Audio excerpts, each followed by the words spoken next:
If your child is going to schools in Ontario and struggling, maybe with focus, learning, or transitioning, or maybe you just got a neurodivergent assessment for your child and wondering how they can get extra support, maybe you have heard the word IEP throwing around, or maybe you haven't heard of them, but you know you need to do something to help your kid thrive in the classroom. In this video, we'll talk about what is IEP, why it can be a game changer for your child, and how the process works step by step in Ontario. By the end of the video, you know how to begin your IEP process and feel confident and clear to start advocate for your child in school. Let's begin. IEP stands for Individual Education Plan. It specifies how your child will be supported in the classroom. Think about IEP as a written promise from the school about how they will help your child to learn. It lists out all the support that your child needs, and the teachers in the classroom are expected to use what's specified in the plan, because IEP is actually considered as a legal document. While IEP exists in many countries, United States, Canada, but the rules are a little bit different. In How to IEP Ontario series will focus on Ontario, so it's exactly applied to the Ontario rules. In Ontario, IEP includes three things.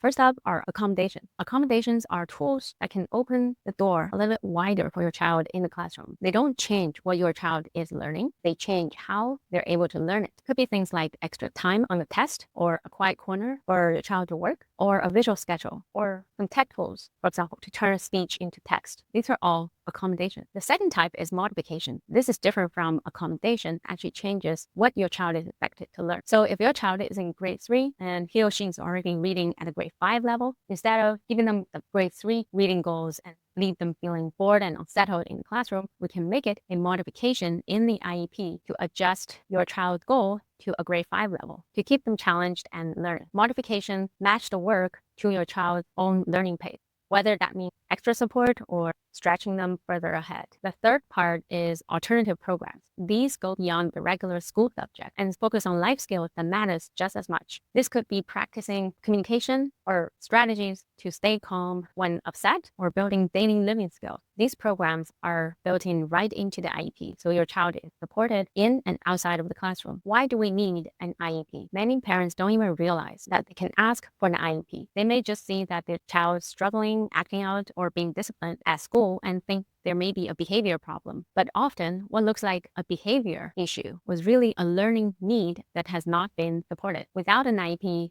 a child can struggle quietly. They may be labeled as lazy or disruptive, but really what they need is just different support. Also, support can change from teacher to teacher, but IEP can stay with the child. It makes the support consistent and official across classrooms and grades. IEP is considered as legal document, so the school is expected to follow. It's not a nice to have. For the child, it means less stress. They're not constantly trying to meet an expectation that doesn't really match how they learn. For parents, it means a clear roadmap for what support are in place, what goals are being set up, how process will be measured, and who's responsible for what. And most importantly, it protects your child's right in a way to learn that works for them. It shifts the focus from fixing the behavior to building a plan that helps your child to thrive. When and how to get an IEP. In Ontario law, the Education Act says if a child is identified as exceptional by an Identification, Placement, and Review Committee, also called the IPRC, the school must prepare an IEP within 30 days. An IPRC is a formal school board committee, usually consists of a principal, a teacher, others relevant staff, or relevant professionals like a psychologist to meet and decide if your child needs special education and support. We'll go deeper in the IPRC in a different video. For now, we just need to know once the IPRC has identified the child is exceptional, then IEP is mandatory. But even without an IPRC in place, Ontario also allows the school to create an IEP and allows us to ask for an IEP when our child consistently needs accommodation or modification to succeed. Now, let's go through the step-by-step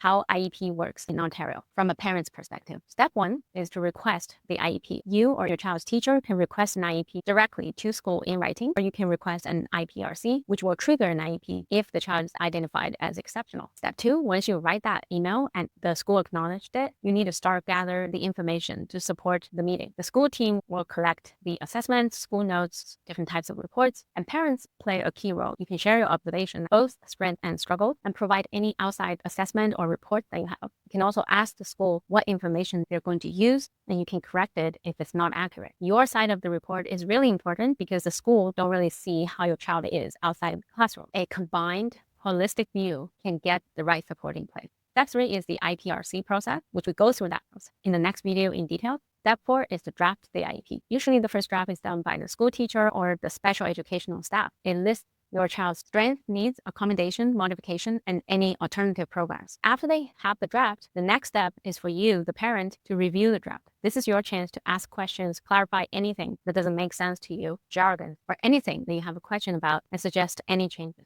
before it's finalized. Remember, you're very important. It's very important that you put a lot of effort in this part because this step shapes the final plan, which decide what is going to be in place for your child. You're part of the team, not standby. The next step is implementation. Once the IEP is in place, the teachers in the classroom are expected to follow it day to day. It's a written commitment, not a guideline, not a suggestion. IEP is a living document. By law, it must be reviewed every reporting period, usually 2-3 times a year. As a parent, you can request a meeting to revise the plan anytime if you see anything that's not working. The last step is to change or leave an IEP. Supports can and should be added, adjusted, and removed as your child's needs change. Some children stay on the IEP throughout their entire school journey, while others may phase out the IEP if they no longer need it. The decision should always be based on evidence and involve you as the parent. So that's all theory. What can you do today? If you think your child may need an IEP, especially if you just got a neurodivergent diagnosis and it finally makes sense to you why your child is struggling in school, start by writing in a request to the teacher and principal. Share the report or assessment or anything that you observe and ask to be part of the process. You always have the right to clarify and to be part of the decision-making process.